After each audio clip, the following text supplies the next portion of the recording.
प्रेम करो ना, उससे धन की चाह नहीं होती है। जिससे प्रेम करो ना, उससे गाड़ी और बंगले की चाह नहीं होती है।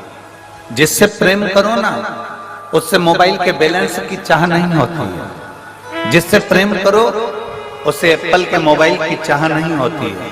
जिससे प्रेम करो, उससे चाउमीन खाने की चाह नहीं होती है। जिससे प्रेम करो, उससे पानी पूरी खाने की चाह नहीं होती है। जिससे प्रेम करो, उससे बस एक चाह रहती है कि थोड़ा तो समय दिया करो मुझको, आपके लिए हूं और मैं आपके लिए, थोड़ा तो समय।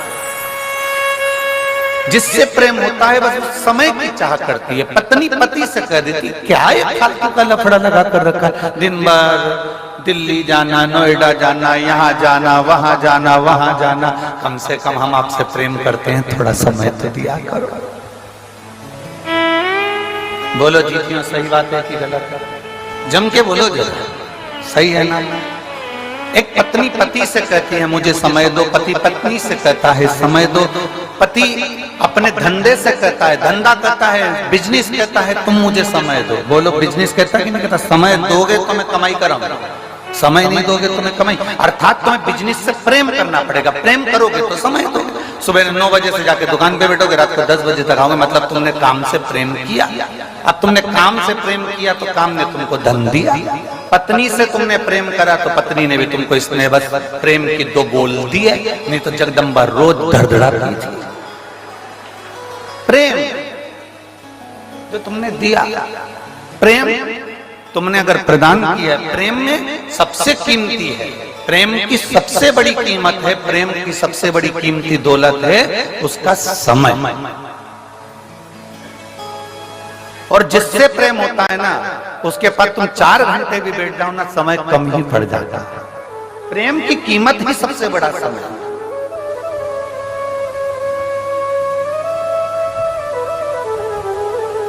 अब गुरु को क्या चाहिए? चांदी के खड़ा ला कर दो, गुरु कभी कहता है? जम के बोलो जरा।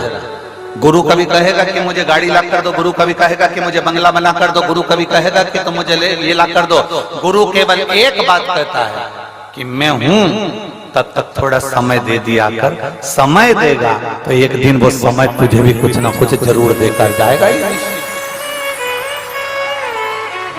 गुरु को क्या चाहिए? समय। पत्नी को क्या चाहिए? समय। पति को क्या चाहिए? समय।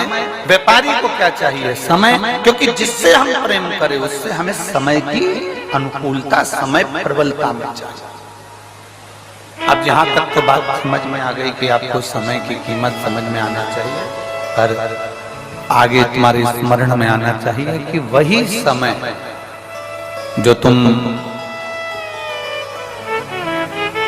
एक पत्नी पति से समय मांगती है, पति पत्नी से समय मांगता है, डॉक्टर भी मरीज के लिए, मरीज के घर वालों से समय मांगता है। थोड़ा मुझे देना पड़ेगा 4-6 दिन, तो मैं प्रयास पूरा करूंगा इसको ठीक करने। समय दोगे तो ना।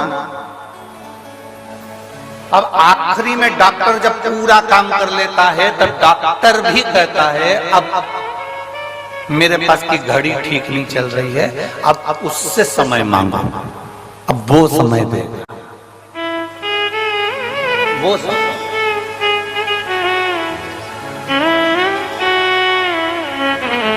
और अब उससे प्रार्थना करी, उससे निवेदन करा, उससे विनती करी, उससे चाकरी करी। तो जब हम उससे प्रार्थना करें, उससे विनती करें, तो उसने भी अपने खाते खोल कर देखा, डायरी निकाली भोलेनाथ जी ने, और डायरी निकाल कर देखा, जरा देखो तो राम बाबू को देखो, राम बाबू को इसने शंकर जी को कितना समय दिया था देखो जरा। तो इन्होंने कहा साहब वो सिरसा में कथा चल रही थी तारा बाबा की कुटिया में, तो ये 2 घंटे पहले तो कथा में आ गया था और 3 घंटे की कथा सुनी, और 3 घंटे की कथा में भी 2-4 आधा घंटा तो इसने यूं ही निकाल दिया घूमने फिरने में, तो इसका आधा घंटा तो काट दो और बाकी का जितना समय बचा है एक काम करो, इसने शिव की कथा में समय दिया, गुरु की सेवा में समय दिया, परमात्मा की सेवा में समय दिया, शिव पुराण में समय दिया, इसलिए इसकी अंत घड़ी में भी इसका समय बढ़ा दिया जाए, इसको समय दिया है। फिर वही कल वाली बात आ गई, अंत समय प्रभु आना पड़ेगा, वचन दिया तो निभाना पड़ेगा, आए ना आए प्रभु कुटुंब कबीला, अंत समय प्रभु आना पड़ेगा, वचन दिया तो निभाना पड़ेगा, और अंत समय प्रभु आना पड़ेगा। तुमने समय दिया तो सामने वाले ने समय